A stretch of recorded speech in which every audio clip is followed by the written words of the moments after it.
1.5 ಲಕ್ಷ ರು ಬೆಲೆ ಬಾಳುವ ಪಂಜಾಬ್ ತಳಿಯ HF ಹಸು ವಿದ್ಯುತ್ ಸ್ಪರ್ಶದಿಂದ ಮೃತಪಟ್ಟಿದೆ. ಚನ್ನರಾಯಪಟ್ಟಣ ತಾಲೂಕು ಕಸಬಾ ಹೋಬಳಿ ನಂದಿಪುರ ಗ್ರಾಮದ ರೈತ ಅಬ್ದುಲ್ ರಹೀಂಗೆ ಸೇರಿದ ಹಸು ಇದಾಗಿದೆ. ಬೆಳಗ್ಗೆ ಹಾಲು ಕರೆದು ಹೊಲಕ್ಕೆ ಮೇಯಿಸಲು ಹಸುವನ್ನು ಬಿಟ್ಟಾಗ ವಿದ್ಯುತ್ ತಂತಿ ತುಂಡಾಗಿ ಹಸುವಿನ ಮೇಲೆ ಬಿದ್ದ ಪರಿಣಾಮ ಹಸು ಸ್ಥಳದಲ್ಲೇ ಮೃತಪಟ್ಟಿದೆ. ಬೆಳಿಗ್ಗೆ 14 ಲೀಟರ್ ಹಾಲು, ರಾತ್ರಿ 10 ಲೀಟರ್ ಹಾಲು ಕೊಡುತ್ತಿತ್ತು. ಇದರಿಂದ ರೈತರಿಗೆ ಮಾಸಿಕವಾಗಿ 14 ರಿಂದ 15 ಸಾವಿರ ಹಣ ಉಳಿಯುತ್ತಿತ್ತು.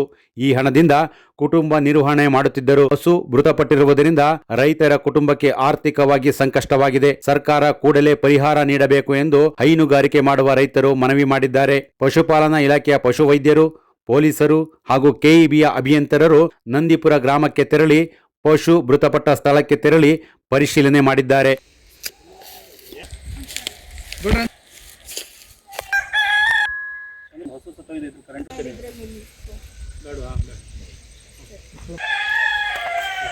ಸರ್ 3 ಈಗ ಹಸುನ 10 ಮೇಯಕ್ಕೆ ಬಿಟ್ಟಿದೆ ಸರ್. ಅದು 3 ಪ್ಲೇಸ್ ಲೈನ್ ಬಂದಾಗ ಲೈನ್ ಹರ್ಕೊಂಡು ಹಸುವಿನ ಮೇಲೆ ಬಿದ್ದು ಹಸು ಸತ್ತೋಗಿದೆ ಸರ್. ಇದು KBR ಬಂದಿದ್ರು, ಪೊಲೀಸರು ಬಂದರು, ಮತ್ತು ಡಾಕ್ಟ್ರು ಬಂದಿದ್ದಾರೆ.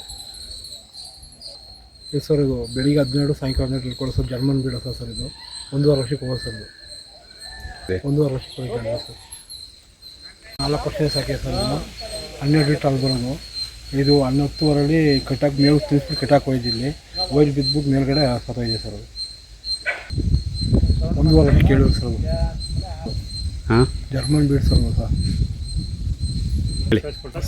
ಹಸು ಕಟ್ಟಿದ ಮೇಲೆ 3 ಪ್ಲೇಸ್ ಲೈನ್ ಕೊಟ್ಟಾರಲ್ಲ, ಆ ಕಟ್ಟಾಗ ಅದ್ರ ಮೇಲೆ ಬಿದ್ದಿದೆ ಸರ್. ಇವಾಗ ಬಿದ್ದು ಅರ್ಧ ಸರ ಇರೋದು ಸರ್.